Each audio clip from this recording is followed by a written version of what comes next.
Hello everyone, and thank you for joining me for another lecture. Today we're going to be working on chapter 23, the digestive system. So our digestive system is broken up essentially into two fundamental parts. We have what's known as the gastrointestinal tract, also known as the alimentary canal, or sometimes just referred to as the GI tract.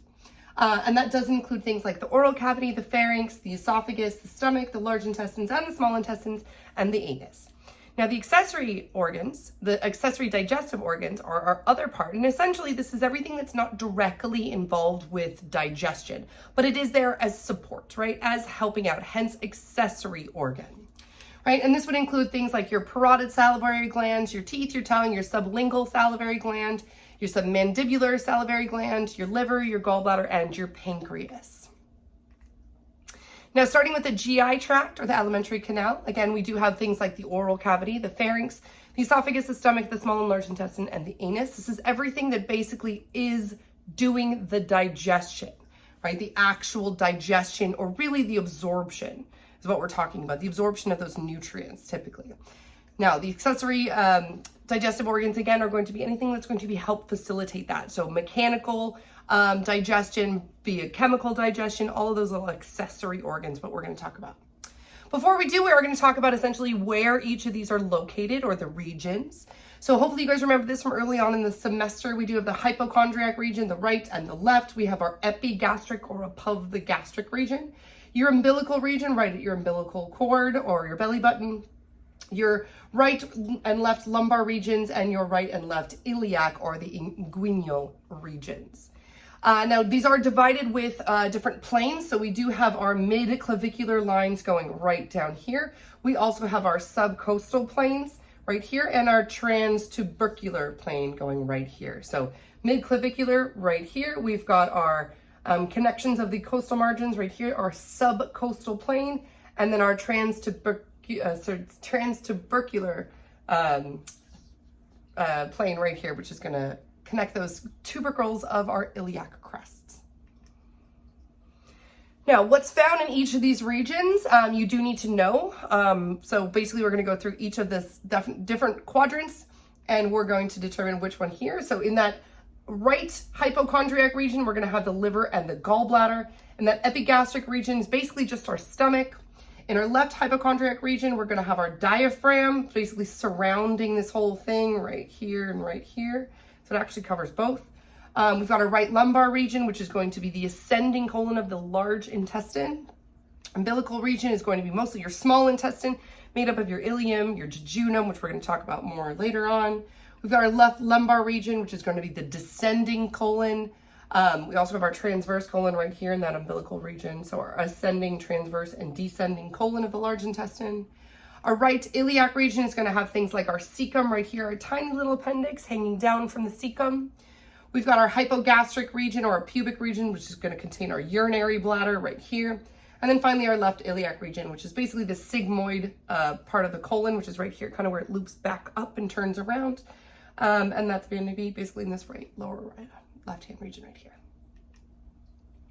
Now, what is the purpose of our digestive system? You guys should know at least a little bit of it is, right, digestion, right? So we're going to be taking and digesting food. But what actually that means does break down into several different vocab words. So we have, first off, ingestion would be the physical placing of food into the mouth. That's ingestion, right? Digestion is going to be breaking things down into smaller molecules. We can either do this mechanically, or we can do this chemically. So mechanically, you can think of how your stomach's going to start churning and basically physically rolling over the food to break it down. And then you're also going to have chemical digestion, whereas enzymes are going to be released. They're going to help to break down these larger macromolecules. Propulsion is your movement of the food through the GI tract as it turns from food and eventually into chyme. Secretion, again, is going to be releasing any of this mucin or any kind of lubricant, because we do need things to flow through, but we also need absorption to happen, and this does happen through diffusion, and therefore you always want a nice liquid medium for good diffusion. Absorption is going to be your movement of electrolytes, our fats, proteins, vitamins, water. This is anything that we need in our body. We're basically going to be passing through our digestive system and then absorbing into our bloodstream. So this is the whole point of it, is to get energy to all over our body, right? And this is exactly how we're going to do that with that help of the absorption. Finally, anything that we don't absorb is just going to get eliminated. This is any kind of waste that we don't need or our body hasn't effectively been able to remove and absorb. So this is essentially exactly what happens. We have ingestion, right? Food into the mouth, travels down the pharynx through the esophagus. I'm sorry, you do have mechanical breakdown, which is the first line of mechanical breakdown. And the first actual absorption as well is going to happen in your mouth. So you're going to have that mechanical breakdown, physically mechanical, right? As you're chewing, this is going to be that breakdown of food. Now, once you ingest that food and swallow that food, it will travel through the pharynx and followed by the larynx. This is actually where we start to get propulsion, right? The swallowing of the larynx and the oral pharynx, right? Peristalsis is the movement of this food through your GI tract. And this is going to happen through the esophagus, the stomach, the small, and then the large intestine. So we have another form of chemical and, I should say, mechanical breakdown is going to be happening here. This is physically that rolling of the stomach. Have you ever had your stomach rumble because you're really, really hungry? Essentially what it's doing is it's trying to break down food that's not there. So it's physically rolling and kind of churning and trying to break things down. And that's going to happen here. Just outside that, you are going to have your duodenum. This is a big site of chemical digestion or chemical breakdown of this food, which we're going to talk about through the use of enzymes. You're going to have lots of water absorption through here, not only water absorption, but nutrient absorption as well. That's what your small and large intestine are doing. Your small is mostly absorbing those nutrients and your large is reabsorbing any water that we possibly can get out of our food. All right, once we are actually done, really, I mean, both of these are happening in the small intestine, but you do get a little bit of water reabsorption in the large intestine.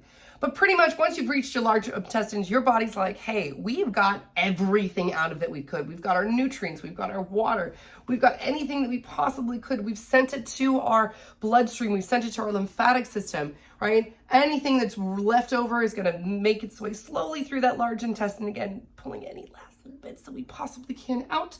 And then finally, it's going to gather here until ready for removal, or in this case, defecation through the anus. Now, let's talk about how food actually moves through our alimentary canal. Now, I mentioned peristalsis already. And now peristalsis is essentially the movement of food through your GI tract, but it's through this rhythmic folding, this kind of pressing along. You can almost think of like a toothpaste roll, and that's really what we are. And so that's what this peristalsis is. And so what you have is this wave of contraction of these smooth muscles, and essentially you're squeezing, right, the food through that tube. And so that's what you've got right here. So you've got this contraction wave that's basically going to ripple all the way along here, pressing this food forward, right? Pressing this through our alimentary canal, our GI tract. So again, think of like squeezing like a toothpaste roll from the very bottom, right? We're moving it all in a uniform direction, squeezing, squeezing, squeezing, and passing through. Now, segmentation is a little bit different. Yes, we are moving things along, but in this case, what we're doing is we're kind of helping to break them up. So not only are we pushing like a tube of toothpaste, but essentially what you're doing is you're also kind of rolling it around on the inside as well. So you're kind of mixing it up and you're creating these little segments. And that's what segmentation is. You're creating these segments. So you're basically mixing in these two different waves. So one going this way and one going this way until you kind of get this like churning, almost like kind of like kneading bread, right? Until you get this nice mixing. This is really important because if we just squeezed everything along just through peristalsis, right, we would only get digestion where it's actually meeting, right, this inner layer here. Now, with segmentation, this is actually great because not only are we kind of mixing things up, we're breaking things up, but we're making these pieces smaller and then we're moving them around so we get a lot more contact and therefore a lot more absorption is possible. Now, speaking of our alimentary canal, let's talk about what this is made of and the different layers that we have. So we do have the same 4 layers that go all throughout your entire GI tract from the esophagus to the anus. All 4 layers, always the same, right? We have the innermost layer you can see in here. This is known as our mucosa. Just below that, we have our submucosa, right? That inner layer going right here. We have our muscularis externa, which is going right here. And then finally, you have that nice serosa layer going right on the outside. Now, starting from the innermost layer, the mucosa layer, you can see that it is lined with these epithelial tissues right here, always very exposed to the outside environment, and this is technically still exposed to the outside environment. Got to have those epithelial cells, right? And they do contain things like ducts and secretory cells, and this is to keep secretion moving along. We're also going to have lots of cilia, which we're going to, villi, and we're going to have cilia as well. Basically anything to keep things moving along, right? So we do need both of them. Now we also have the lamina propria, which you can see the epithelium is on the innermost layer right here. Just outside of that is going to be the lamina propria right here, propria, right? I've heard it with both, right? That innermost layer is going to contain your capillaries as well as your malt. Finally, you've got your muscularis mucosa, which is your smooth muscle, and that you can see on that very inside layer right here, that innermost pink line. Now, starting with our submucosa, right, just below our mucosa, we have dense areolar or dense irregular connective tissue, I should say. It is a combination of the two. These do include mucus secreting glands, certain ducts, again, that are going to secrete mucus as we go along. We do want to keep these things nice and lubricated because we are trying to flow things through as well as do absorption, right? We do need that for both of those things.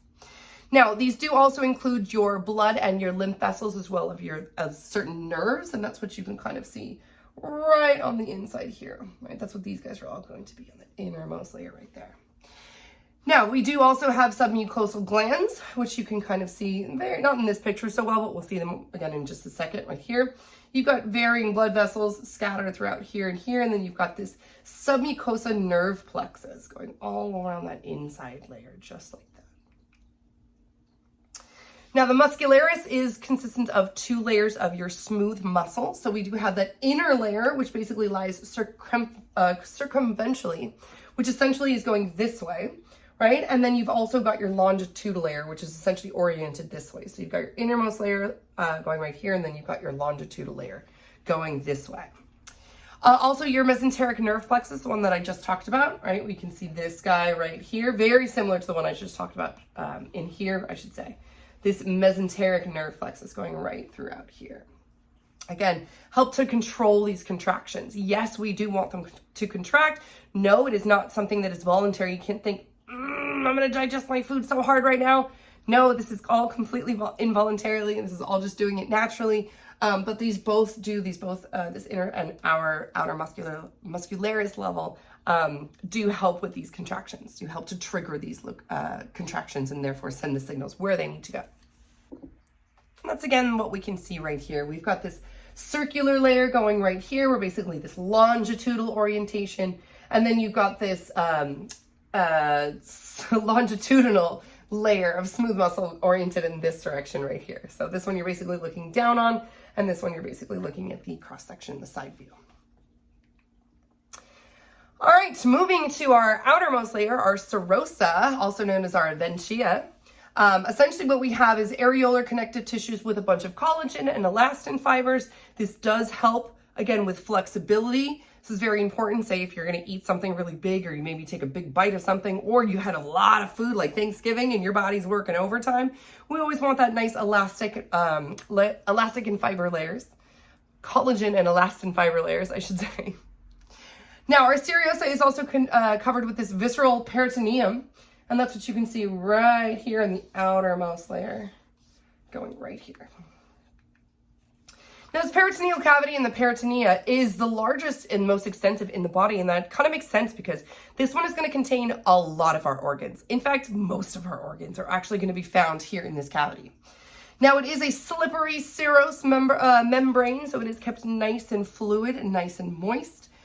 We do have all of our digestive organs, which are going to be found within this peritoneum and peritoneal cavity, and that's what you can see right here.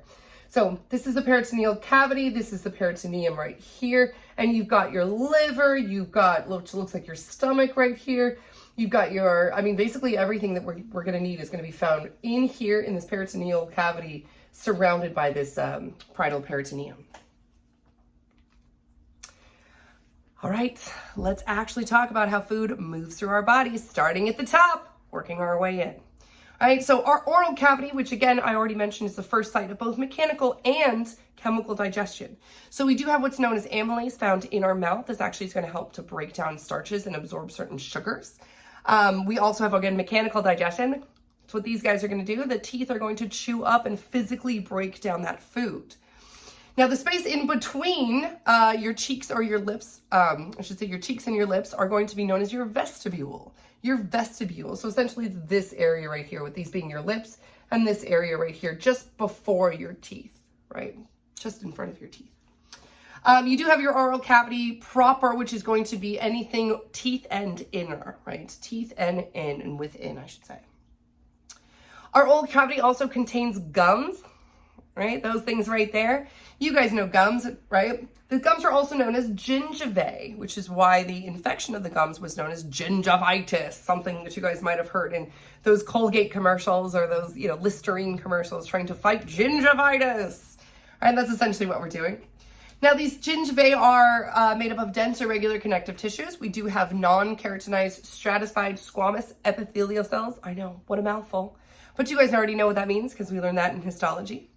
All right, also have this labial frenulum, which is going to attach our gums right here to our lower lip, our inferior lip. And that is going to connect to our gingivae, or our gums. Let's see, this is your inferior labial frenulum. This is your superior labial frenulum. You do have obviously both because they are attached up here and at the bottom, just like that. All right, so moving to your palate, we talked a little bit about the hard palate and the soft palate already, but here's another one if you forgot. We do have this hard palate right here, the front of your mouth. This does contain what's known as transverse palatine folds. It's basically the hard roof part of your mouth. It's got those little bumps on them, right? Moving our way back through the hard palate. This is all hard palate right here. And then finally through your soft palate, which would be way the back of your throat. Hanging down the back of your throat is your uvula. That's a little thing right there that you sometimes get stuck cough on and you start coughing. Or when the doctor comes and checks you out because you might have a sore throat, that's what he's looking at, which we're going to see also in just a second. Now, the hard palate is made of the anterior 2/3, with the soft palate only being the posterior 1/3 of the roof of your mouth. Let's see. I think we got everything there. The roof of your oral cavity here does separate from your nasal cavity. So the sinuses are very much connected to your throat. You ever seen people put like a string up their nose and they pull it out of their mouth and they go, okay, no thank you, but it is connected. The only thing that is separating it is, again, this hard palate and soft palate. The roof of our mouth, our oral cavity, is going to separate that from our nasal cavity. Our tongue, not just for taste buds, but also lots of different things, including helping to make sounds.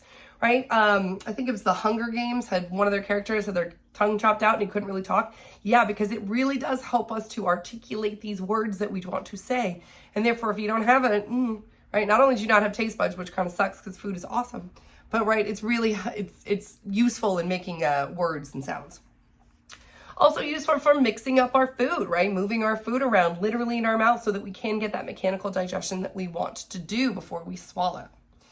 These guys are mostly skeletal muscle, but they are covered in stratified squamous epithelium. And these do have papillae, not only to add to texture, but to also increase the surface area. Remember, this is our first site of actual chemical digestion and absorption. So we're going to start breaking things down, and therefore we're going to start absorbing. I had an ex one time who was a type 1 diabetic. And therefore he needed sugar constantly. If his blood sugar started dropping, he would need to replenish it immediately and make sure that he ate something. So he would always keep a soda with him or something sugary drink, because the second he started to take a sip of it, the sugar's already starting to be broken down and absorbed into your mouth. So very helpful for him.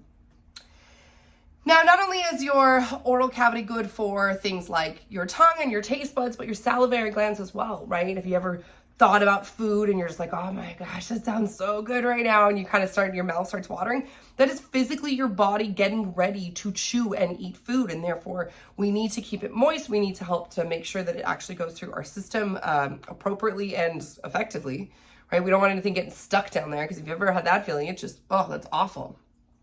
But we do produce a lot of the saliva, again, to keep our, not only our taste buds nice and healthy and our papillae, everything nice and moist, but again, to keep food moving down our system appropriately. Now, the saliva is mostly water, 99.5% water. We do have a little bit of amylase, and amylase breaks down, right? Starch. Breaks down starch. And again, starch is just a complex carbohydrate made of simple sugar. So once you start to break that down, you can actually have simple sugar absorption. Also for moistening our foods, but containing antibodies and antibacterials. And you're like, what? In my saliva? Yes, guys, remember, it is exposed to the outside environment. So our first line of defense is to kill things before they actually get into us and infect us. And so that's what these things are going to do. Okay, so not only dissolving our food, helping us with taste buds, helping with swallowing and all this, but our first line of not only chemical and mechanical digestion, but sugar absorption, and we've got antibodies and antibacterials. Taking a look inside our oral cavity, you can see we've got the teeth up front. We've got this large muscle right here. This is our tongue.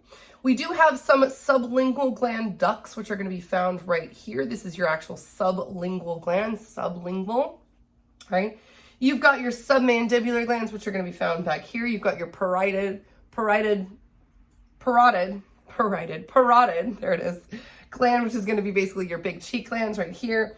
You've got your, the frenulum of the tongue, which is going to be this guy right here. We've got our masseter muscle right here. We've got our, the mandible bone, which we've already cut right here. And then our submandibular duct feeding into our sublingual gland and our mandibular gland.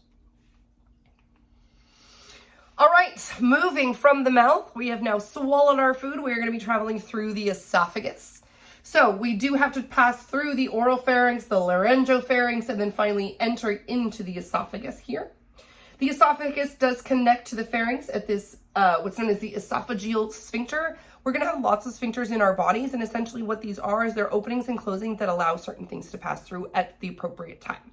So it basically keeps it closed until we're ready, and then it will open and allow things through, and then it will immediately close back up afterwards. This does close during inhalation again, which is why you don't want food going down your, trachea, right? Or you want air going necessarily into your stomach, right? Which we can't have, and that's when you get like burps and stuff, when you have too much excess air in your stomach, right? But we don't want that. So that does close during inhalation to make sure that we have air going the proper way and food going the proper way. Now it does connect down here to the stomach at what's known as the esophageal hiatus.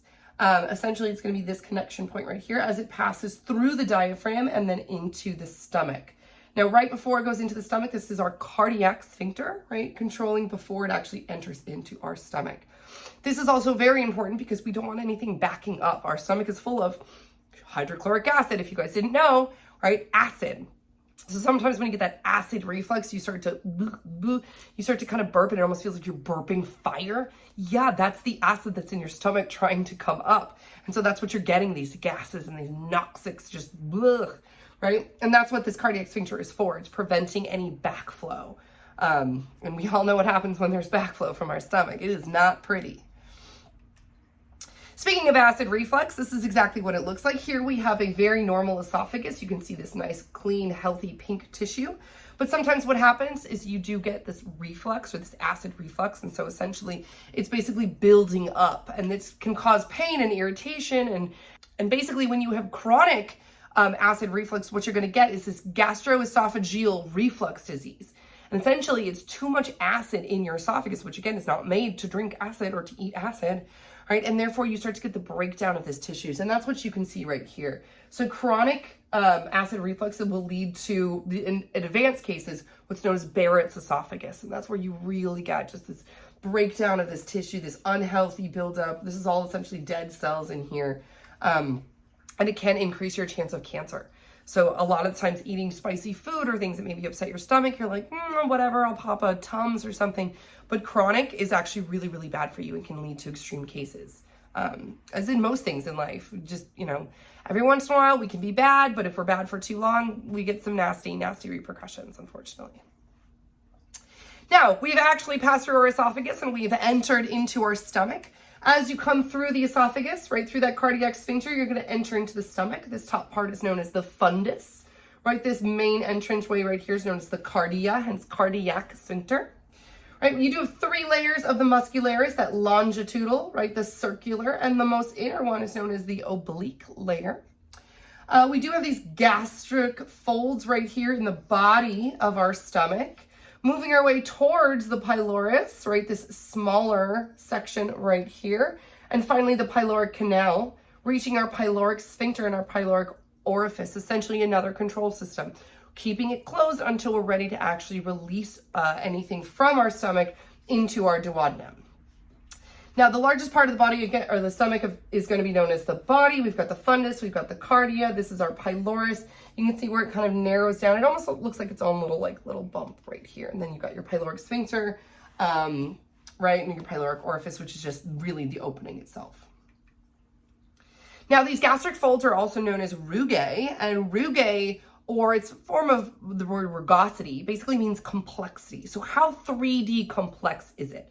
And remember, like we've talked about before, when you're doing digestion, right, you can only do diffusion on a single layer. So what this does is it helps to increase the surface layer that we have. So now we increase the amount of surface area that we have, therefore we can increase diffusion, and in this case, increase absorption of our nutrients.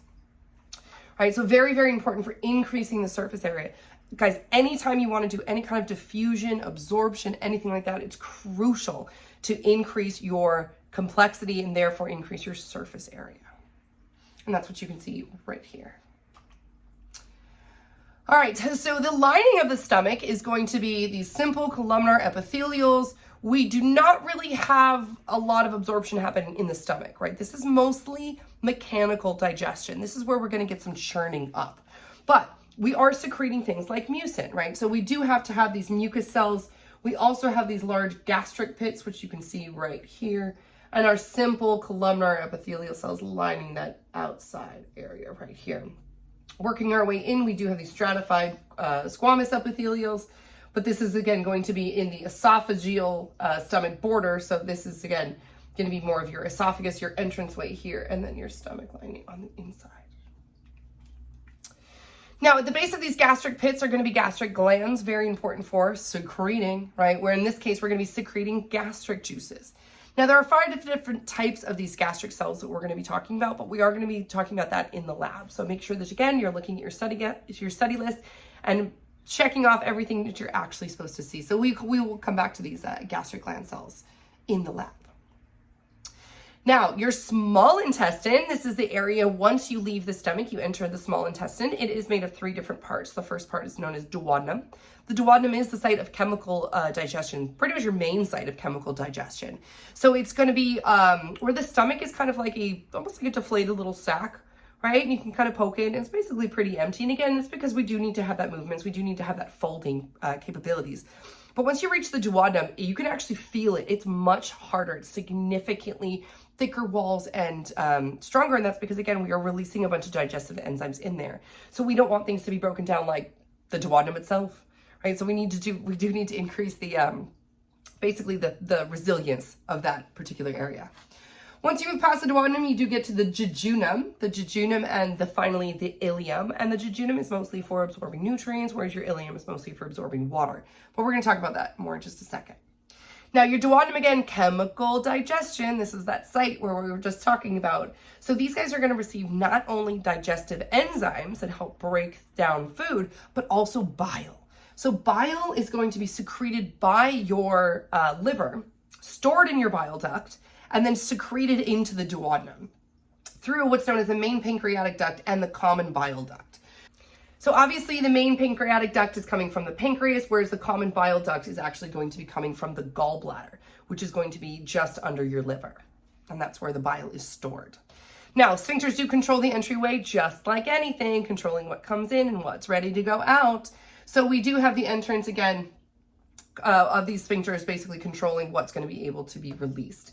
And that's what you can see right here. So this is going to be our gallbladder just below the liver, right? You're going to have this cystic duct here entering into your bile duct and your bile duct sphincter, which is going to be down here, right? Then you've got your hematopancreatic ampullae and sphincter, which is coming from your pancreas, which is right here. Again, very closely associated with your digestive system because this is what it's for. It's releasing these enzymes.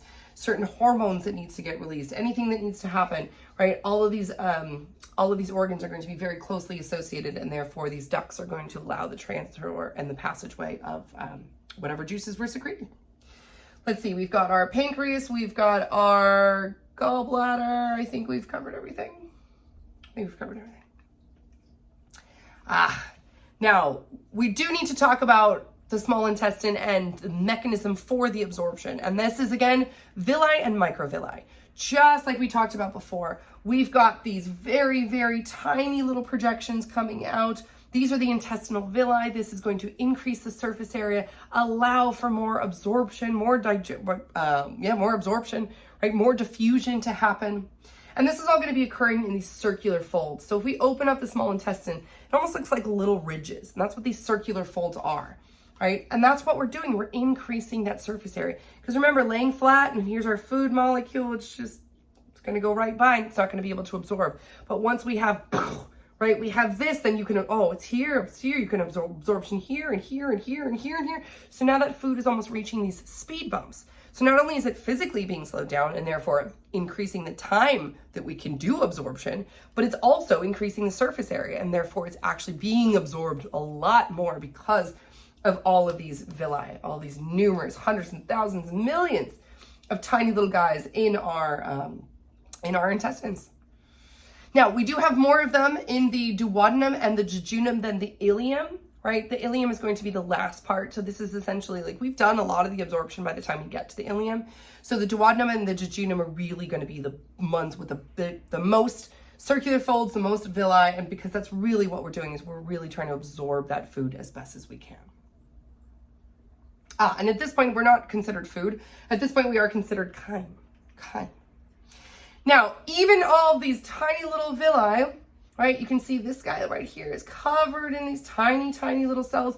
We've already seen this a few times, right? But again, these are going to increase the surface area. So not only are these lots and lots of villi here on these circular folds, but each one of them actually has microvilli on them. So each of the cells has its own villi. So it's villi on villi on villi. I know, triple villi. Right, and so that's exactly what we've got. We've got these simple columnar epithelial cells, which you can see right here. These are the microvilli, which are on each and every one of these. So we're really increasing the surface area like a billion-fold, which is so great because, again, absorption, well, I should say diffusion, is not super efficient. It's kind of a slow process, and therefore you're giving it so many more billions of chances to get that diffusion to occur because of these villi and these microvilli. Now, this right over here is also known as the brush border. You can almost think of it like a brush, right? Like the bristles of a brush, right? Our brush border, and that would be the whole outside out here where all these microvilli are found. That's that brush border. So these are, again, what's doing the actual nutrient absorption. We're going to be passing these nutrients to the capillary beds. The capillary beds are then going to be taking them and they're going to be transporting them all over our body. We do have this outer edge, also known as the brush border. Yeah, those are microvilli. And that's exactly what you can see right here. So each one of these is a villi, one of these long finger-like projections. If we were to zoom in even further, say just right here, you can see all of these tiny little microvilli on each of these cells, right? Are going to have all of these hundreds and hundreds and hundreds of these tiny little microvilli. And again, just increasing surface area and therefore increasing absorption. Moving on to our large intestine. Now, make sure that you guys, when you are looking at your study list, that you do say things like duodenum, jejunum, ileum. Don't say small and large intestine because that's not going to be correct. All right, and we also do have multiple parts of the large intestine as well, so make sure you guys know them, especially this picture. Well, all the pictures, but still. All right, so this is divided into our cecum, our appendix, our colon, and our anal canal. What we have right here is some special features on each of them, but let's describe the structures first. So coming off of our stomach, right, is going to be this little ileum, right, the end of our ileum. We have our ileocecal valve right here entering into this little dead end, right? So everything's going to be moving in this forward direction, but this guy's his own little kind of dead end. This is known as our cecum, right? This is a place for digestion and breakdown of things like cellulose.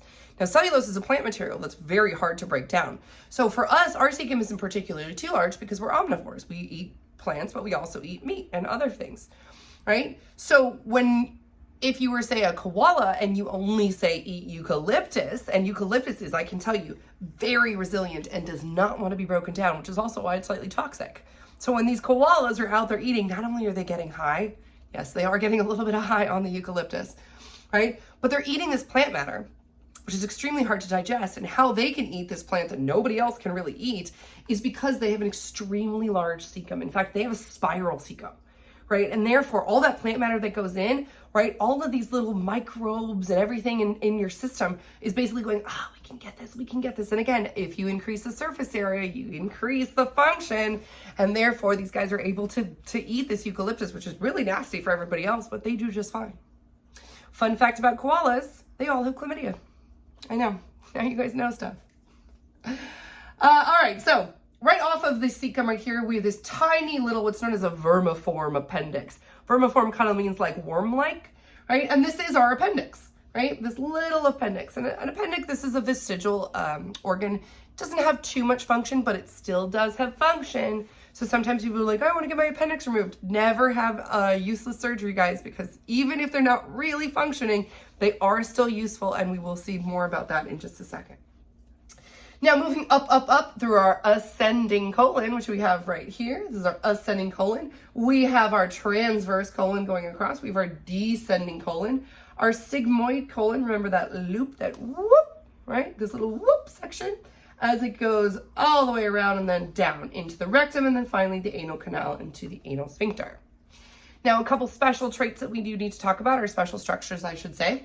We have the tinea coli, which is going to be this inner membrane-ish right here, going all the way throughout, right? That's the tinea coli. Basically, it's a thickening of the longitudinal muscularis. It's kind of used as like support, almost like a little backbone for this guy, to make sure that nothing gets ripped or pulled apart, or everything kind of stays together. Now, we do have the haustra. So if you see each of these little bulbous guys, right, this is known as the haustra, or plural, haustrum, right? Essentially, haustrum is singular, haustra is plural. There you go. This is not English, though. This essentially is just a puckering. So it's like those little bulbous, right? This is little containers, right? Little sections right here. And that's just basically a puckering created by this little tinea coli. Finally, if you see these little yellow bits right here, these are known as epiploic appendages. These are essentially fat-filled little pockets of the peritoneum that are just gathered along, and you can see all of them here. And we'll see this in the cadaver as well, which will be pretty cool. Now, we already talked about our ascending, transverse, and descending colon with our sigmoid colon right here, down through our rectum and out the anus. We have our little ileocecal valve right here coming from the ileum into the cecum. And we have our little appendix, our vermiform or worm-like appendix hanging down. Now, our appendix is not useless. Like I said, it does still have function. It does help to basically neutralize certain pathogens by containing these lymphoid tissues. And so this is, again, your lymphatic system, part of your drainage system, part of keeping our bodies healthy, something that you never want to necessarily get rid of. Now, if you do have appendicitis and your appendix is bursting, get to a hospital immediately, because people do die of burst appendix if they don't actually take action for them. So definitely, if you ever have a pain right in that area, definitely go see a doctor immediately. The cecum mark I told you is that first region right here, this kind of little dead end guy with a little vermiform appendix hanging right down on the end. We've got our ascending, transverse, and descending colon, starting at the ileocecal valve, and our sigmoid colon, which was the little ending part, which goes boop, right down here before the rectum. Now, on our large intestine, you might see these kind of little small pouches or projections. Now, they are different from, oops, I went too far. They are different from the epiploic appendages. These guys are kind of yellow and they're fat-filled, and you can kind of see them, and they all kind of look roughly the same. Now, these guys, the diverticula, they're little pockets and they're little pouches, but they're not yellow and they're not filled with fat. They're just kind of like these empty little pockets. And they're really common in the sigmoid colon, whereas the epiploic ones can be found throughout the small intestine, the large intestine. These guys are pretty much only going to be found on that sigmoid part of the colon. They are caused by a low fiber diet, bad foods, stuff like that. And essentially what happens is you're basically just putting a lot of strain on your colon. And so it's kind of almost like almost like puckering out to these little offshoots right here. And not necessarily a good thing. So the presence of them are known as diverticulosis. And if they get inflamed and they really start getting upset, that is known as diverticulitis, right? And that's a lot of big stomach issues, right? Well, it's not stomach issues, but digestion issues, and definitely not something that you want. Now, once we've moved all the way through our small intestines, our large intestines, our sigmoid colon, we are now moving for the rectum through the anus, right? This is the waste removal. We have done everything that we need to. We've absorbed all the things that we need to absorb, and now we need to get rid of whatever is left. So whatever's left is known as fecal matter. It does move through the body and then out to the anal canal. The anal canal does have two sphincters, an internal and an external sphincter. The internal ones you can see right here and right here, and the external right here. The external essentially is going to contract when you want it to voluntarily, right? And that's going to inhibit defecation. So sometimes you guys are you're running to the bathroom and that's the one that you're squeezing when you're like, I gotta hold it, I gotta hold it, I gotta hold it. That's the one you're squeezing. Now the internal one is actually controlled involuntarily, and that's to prevent things just leaking out, right? One of them you can kind of hold where like, oh, I know it's coming. But the other one is pretty much shut all the time to be like, hey, we don't need anything just dripping out of here. And sometimes as people get older, some of these sphincters are the ones that start to fail. Hence why adult diapers can be a thing sometimes. All right, so moving on to our accessory digestive organs. We've covered everything in the actual GI tract. Right now, these are our accessory organs. Who's helping out with what? Right, so we've got our parotid salivary glands, our teeth, our tongue, our sublingual salivary glands, our submandibular salivary glands, our liver, our gallbladder, and our pancreas. So these guys are all helping out, although not directly involved, basically just support. So our liver again is going to be the one that produces that bile. The bile is going to be stored in the gallbladder, which you can see just right here. Essentially, it's a greenish fluid, and it is kind of gross, but it helps to break down fats. So fat, right, our body's got a lot of water in it, and fats and water, right, oil and water doesn't necessarily mix. And so these guys are the ones that are actually going to come in and help to break down some of these fats, as well as other metabolites, poisons, any kind of drugs. Our body's going to help be detoxed with the use of our liver, obviously, because our liver is so important. And this is why people who drink too much or smoke too much, right, their liver gets damaged. Well, our liver, oh, thank you. Oh, just talking to me. So essentially your liver is super important for the detoxification of our body. And that's when people overwork their liver, and that's when liver failure is a whole thing. It's tragic nowadays, especially because it's huge and rampant among young people, just because they're not taking care of themselves and they say are drinking too much. Now, when your liver is healthy, it does help to store excess nutrients, right? Excess nutrients, fats, vitamins, anything that your body needs is going to get stored in your liver. And it is going to be released as you need to. Another reason why, if your liver's not functioning so well, you're not going to get this extra storage, and your body's going to have to work extra hard, which is, again, not a good thing. Now, these also help to synthesize blood plasma proteins, which are super important, as well as to recycle old red blood cells. So anything that's, say, old after their, 3 months? After those red blood cells, 120 days, they're like, hey, I'm out, I'm done. Your liver's like, great, come on over here. We're going to recycle you, and we're going to repurpose you and use you for something else. Now, there are 4 lobes of the liver. There are 2 main ones. The right lobe and the left lobe are going to be the significant ones, and that's what you can see right here. They are supported by certain ligaments, and you can see right here surrounding the liver. These are known as falciform ligaments. This one particular, falciform ligaments right here, which is going to separate the left and the right. And it's going to secure the liver to the abdominal wall. So again, you don't want anything jostling around in there. And that's what these ligaments are really helpful to do. They're going to hold it, and they're going to hold it into place and make sure everything's good. Now, you also have this inferior edge known as the round ligaments, and that's basically what's going around right here. And that's just going to be remnants of the umbilical vein. All right, our gallbladder. We talked about our gallbladder is going to be storing that bile, which is super important for us. Tucked under our liver, we do have this little green sac right here. This opening is known as the cystic duct, and those come in and out and gather at the hepatic portal duct. Right, coming down into the common bile duct, finally being released into the duodenum right here. Let's see. This bottom part is known as the fundus. This inner part is what's storing bile. We've got the body of the gallbladder, just like the body of the stomach. And then this would be the little neck area right here. Let's see. The bile is going to flow in and out of the cystic duct, which we talked about, into the common hepatic duct, and then into the common bile duct. And then enters the duodenum at the major duodenal papilla, which is going to be this guy right here. Moving on to our pancreas. Our pancreas, and we're going to see this in the cadaver as well as the pig dissection, I believe. It kind of looks like a fatty, almost like little white bulbousy. It's kind of got this all little like fat kind of chunks on it. And this is the pancreas. It is attached right here, right, on this backside. This is known as the head of the pancreas right here, and then the tail. So you can almost think this is the large one right here is the head. As it gets skinnier and skinnier and tapers off, that is the tail.